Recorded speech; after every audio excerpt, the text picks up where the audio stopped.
মাননীয় মুখ্যমন্ত্ৰী মহোদয়, এই যে বিভিন্ন প্ৰান্তত আপোনালোকক সাধাৰণ মানুহে ফুলৰ মালা দিয়ে, গামোচা দিয়ে, এইবোৰ আপোনাক ভাল পাই নিদিয়ে।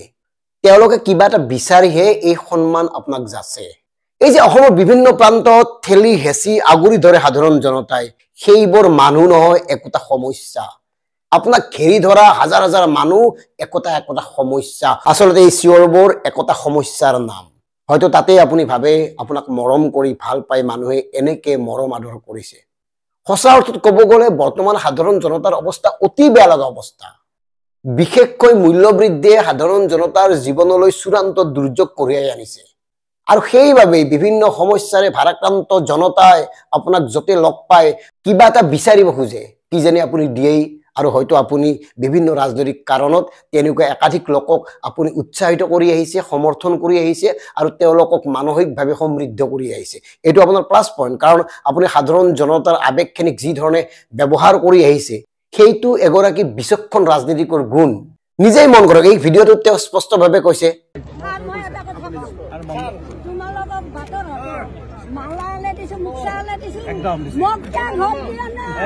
হয়, এনেই দিয়া নাছিল। ফুলৰ মালা বা গামোচাখন এনেই পিন্ধাৱা নাছিল।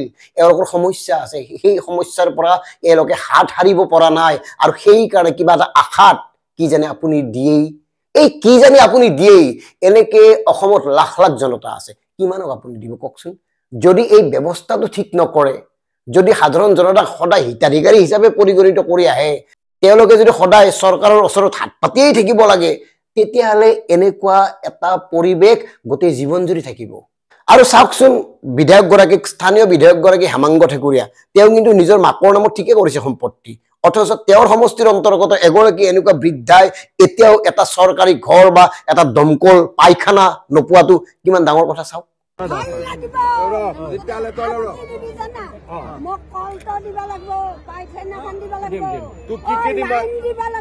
গতিকে এই কথাবোৰ কোনে আপোনাক বুজাব? আচলতে অসমৰ পৰিৱেশ পৰিস্থিতি কি, বাস্তৱতা কি?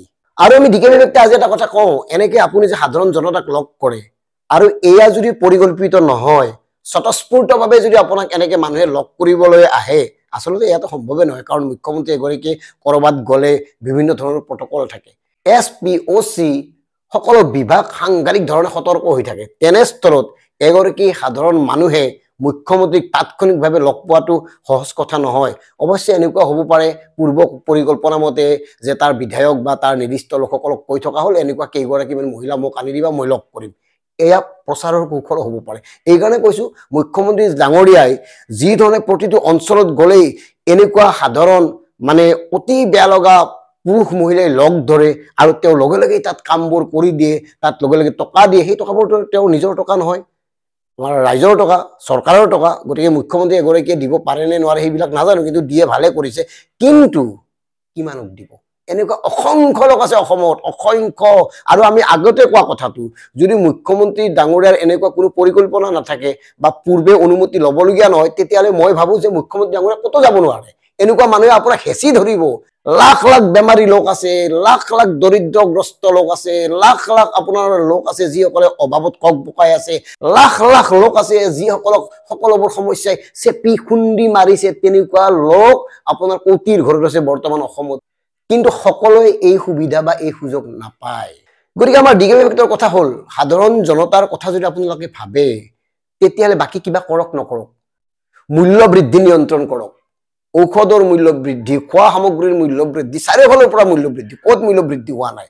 গতিকে সামগ্ৰিকভাৱে যদি মূল্য বৃদ্ধি নিয়ন্ত্ৰণ কৰা হয়, তেতিয়াহ'লে সাধাৰণ জনতাই এনেকে আৰু আপোনাক আগভেটি নধৰে, এনেকে আপোনাক ব্যতিব্ৰস্ত কৰি নিতোলে।